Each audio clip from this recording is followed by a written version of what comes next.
three, yeah. Let's keep it going.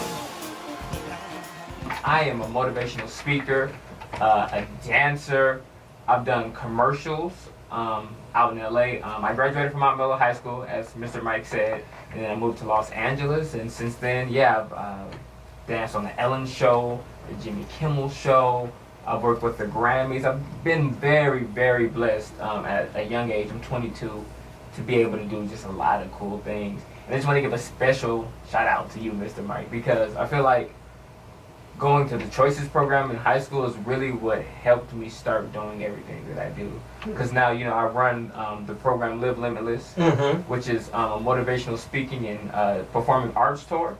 So we go to different high schools and we start with this huge performance, dancing, music, and then I give a 30-minute speech. But that's just, you know, that started from Choices in high school. That's where, you know, the idea was birthed.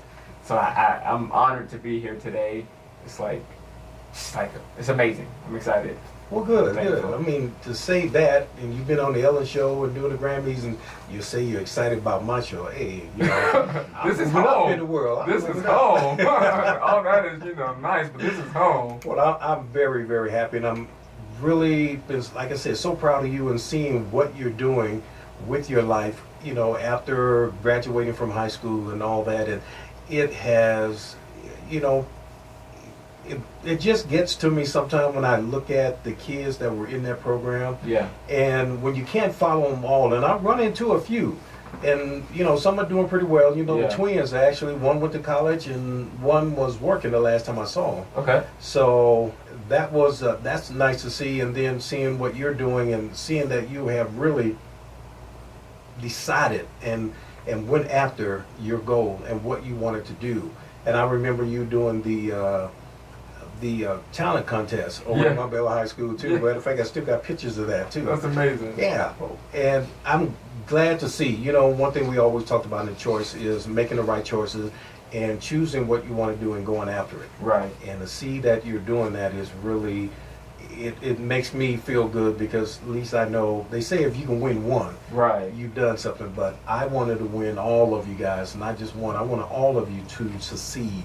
And I'm so glad at least you're doing it. And some of the other ones are too, in their own way. But I'm glad to have you back and see you and have you on the show. And it's fantastic. And to bring your dad, you know, Mr. Anthony Sr., you know, this is an honor, because thank you. what we always talk about is we want dads to always, you know, we always promote dads to be a part of their kids' life, boy and girls, because we know how important it is for fathers to be a part of the kids' life. So I never knew, Anthony, that I was going to ask this question today anyway. Yeah. So it's great to have you here, and you know, to know that you have been in Anthony's life, you know, since birth. Yes. Okay, and that's fantastic. And he is such, I mean, to hear him say Mr. Mike, okay, coming from where, because you and I look like we was close in the same age. Right. So to have him say Mr. Mike, and he's always said that, is an honor and a tribute to you. And that should give anybody a clue that you did have a father in your life, because your respect that you give to other people, a lot of times that's because a father is in a child's life. Right. And I'm happy to have you here. How has Anthony been as a child? Well, first off, I'd like to say that I'm proud to have him as my son. I mean, it's just, you know, all a person has to do is just go out in society and look around and look at all the kids and what they're doing, and they're falling through the cracks every day. And then it's just really a lost generation. Yeah. And for someone at his age and the age that he started doing what he's doing, to have the motivation to want to reach out and to help other kids, because a lot of them are close to his own age. It's inspiring to me.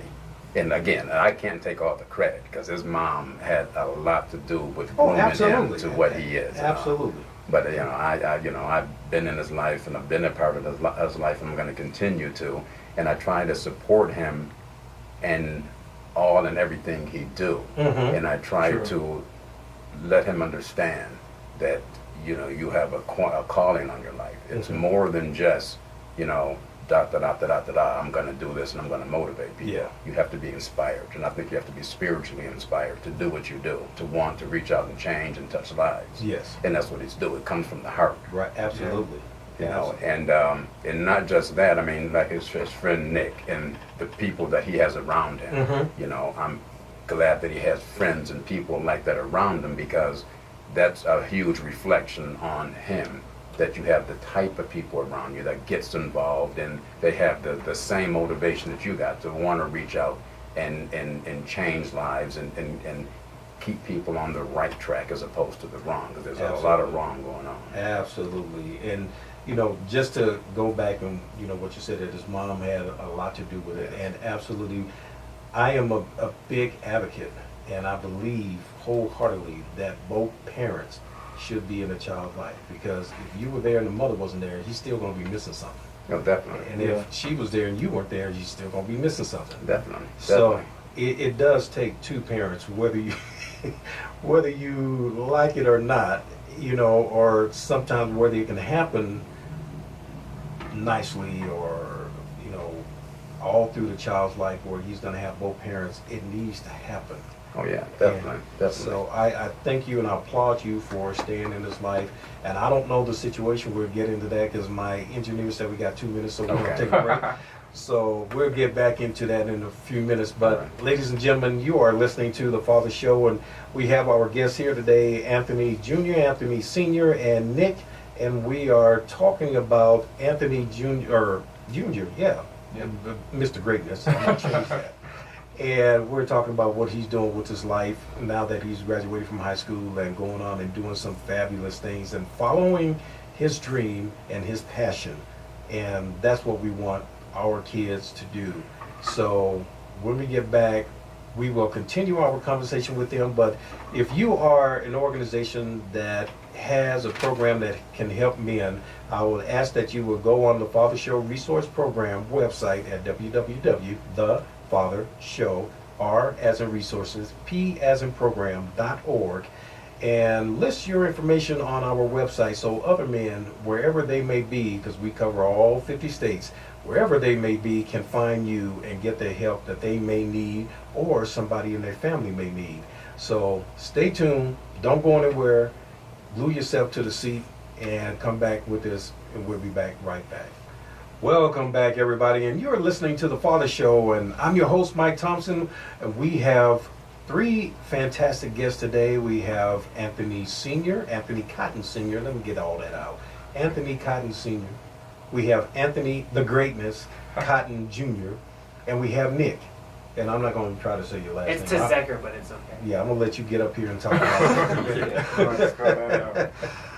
So, but before we took a break, we were talking about, you know, Anthony Sr. being in Anthony Jr.'s life and all that dynamics that went along with it. Mm-hmm. So let me ask you, are you and his mom still married? No, we've been separated since I think he was 1 year old. Oh, really? Yeah. Wow. Yeah. And you stayed there with them? Stayed there. Did she make it easy? Yeah, she did. She Good. did. And that's I can give her credit and a pat on the back for that too, because a lot of times they'll kind of, you know, use the child as a leverage and everything, but she never did Absolutely. that. She made sure or encouraged him and us to, you know, stay involved in each other's Oh life. man, that's fantastic. Yeah. Mothers, Yeah. did you hear that? Say it again. Yeah. It is so important that both parents stay a part of the kid's life. And they got to get away from, well, you know, he did this or she did that. Right. And it's about the child. Right. And seeing what you and his mom has done, and to raising him, and for the man that he's come out to be, is a testimony to other parents that should be doing the same thing. Yeah. They should be working together to make sure that they have the best child that they can possibly produce. And so I preach about it, I speak about it all the time. Parents need to be a part of their kids' life.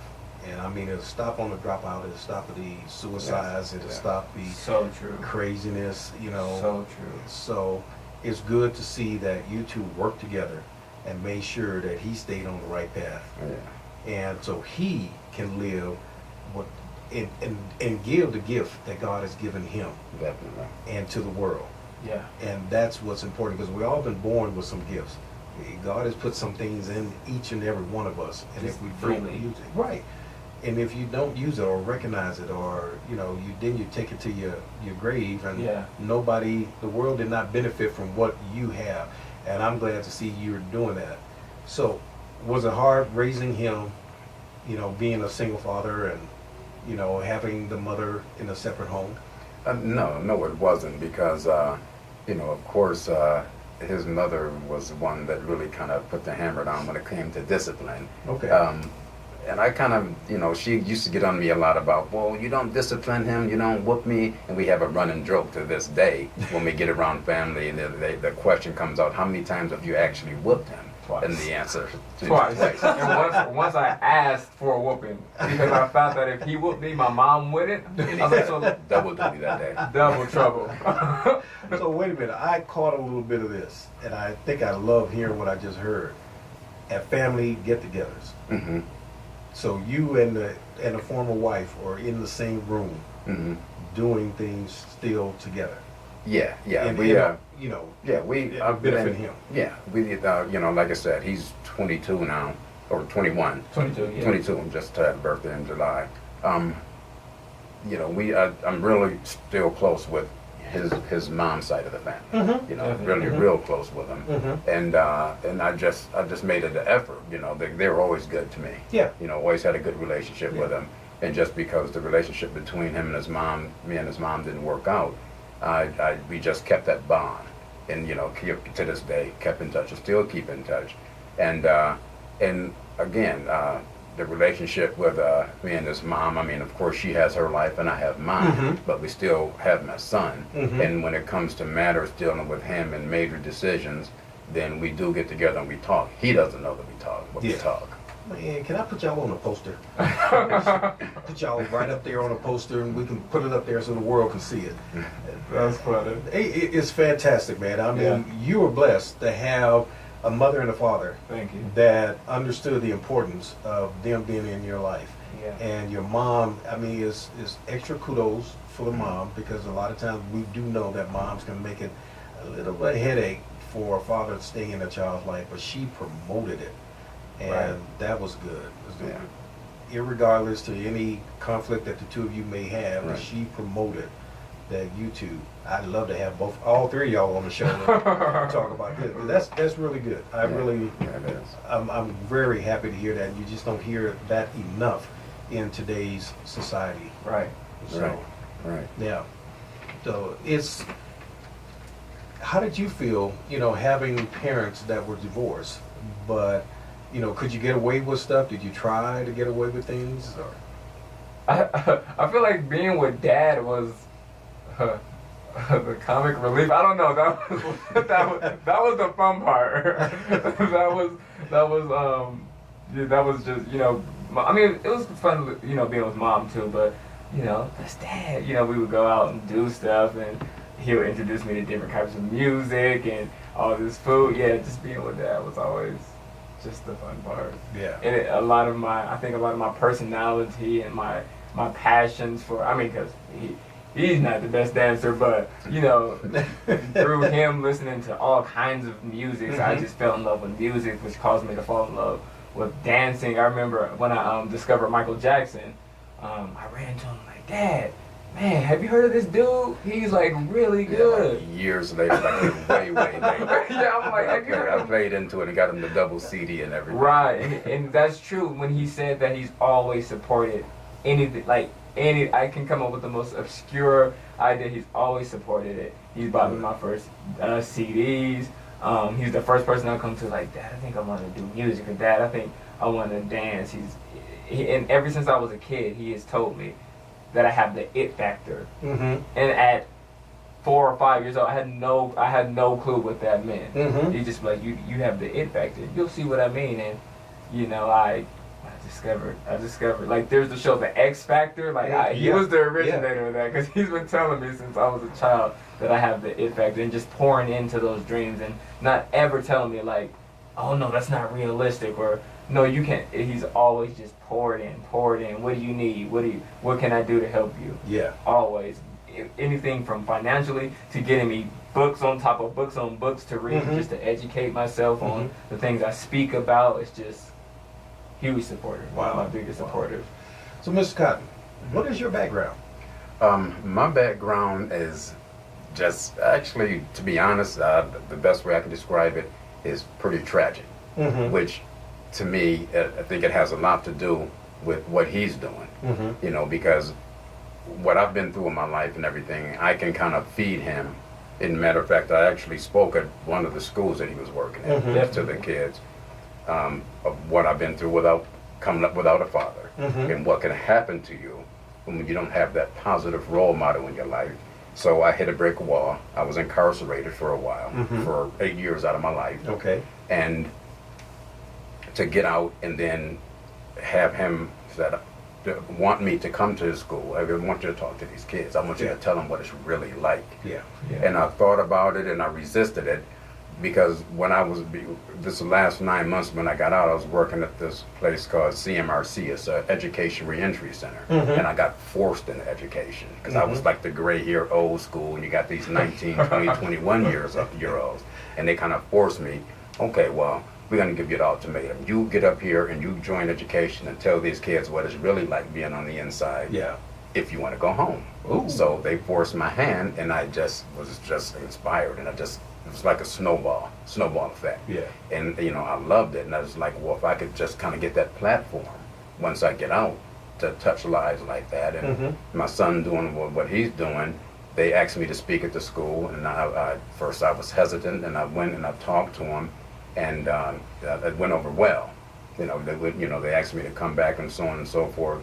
But I think that with the story I have to tell, combined with what he's doing right now to inspire the kids, you know, it's something that can be told in a combination of both that will, you know, they can sit there and their eyes can be wide open. Yeah. I'm not going to sugarcoat it. Right. I'm telling you just like it is. You know, you keep on doing what you're doing.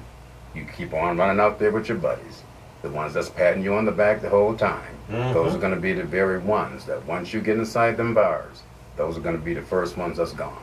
Yeah. Gone with the wind. Yeah. The ones that's got you out there doing all the dirt and all the trouble. So I think that with what I went through, again, it can be something that can be told to maybe keep, not to sound like a cliche, but if you can just keep one or two kids on the right path, then it's a story worth telling. Yeah. Yeah, absolutely. And you're hitting it right on the head. And I'm glad that you're doing what you're doing. And Anthony, you know, it's great that you asked your dad. And to have him come in and talk to the kids and, you know, to let them know this is what is real. Right. This is, you know, they hear and their buddies are telling them one thing. Exactly. You know, this makes you a man. You know, you're a man, we can go to jail. And, Right. no, that ain't being a man. And none of them have probably ever stepped foot into a jail. The No. people that are telling them how cool it is or how tough they're going to be, or they spent the night and were released How the much next respect morning. you know, the community and your peeps gonna have over you. Right. And So to have that real inside yeah, point of view and like the true stories of the gruesome things that happen, you know, because they don't hear that. No. So to hear that firsthand from somebody that saw that, powerful. yeah, it Powerful. is. It is, and that's why it's even good when you're out there talking to kids Yeah. to let them know that they can succeed and they can make it, and you follow your dream and you are doing it. Watch me as I do And what I do, exactly. and I'm following my dream, and you can do it. And I'm so happy to hear that. And Mr. Cotton, you know, thank you so much for joining us. No problem. I'm gonna bring Nick up, but man, I would love to do. Seriously, I would love to have your mom and you and Anthony to come back and do the show. Yeah. And let's talk about it because it's important.